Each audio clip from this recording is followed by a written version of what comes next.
I'm sure you would agree with me that this year has been very challenging. And the urban alternative has been being bombarded with people with questions as we faced one crisis on top of another crisis on top of another crisis. All over the nation and from even around the world, people are asking, what does God have to say about what we're facing and dealing with? Well, we believe that God does have answers and that His word is truth. And so we've been seeking to provide that through expanding our ministry, not only on radio and television, but online and every mechanism possible, because God has used this crisis to open up a door of opportunity. Your generous support for us will allow us to keep giving divine answers for our human dilemma. Never has there been a greater opportunity for God's word to penetrate the lives, the families, the churches, and even the communities of people who are desperate for a word from heaven. And we're committed to giving that word. Would you help us end this year very strong and launch into the new year stronger than ever through your generous year-end contribution? We've never needed it more, and the world has never needed to hear from God more. We're going to give that word to the world with your help. Thank you for your support, and God bless you. So let me give you something.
The power of God is often most clearly seen in the contradictions of life.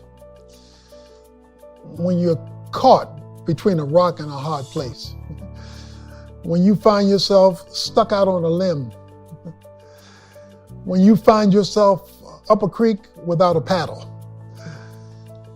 when in every direction you look, you feel trapped. It is in the midst of that reality that God's power is most clearly visible. Now, to be sure, His power is always there. It's just not always seen. Until sometimes He allows things to get so out of hand that His power is your only option.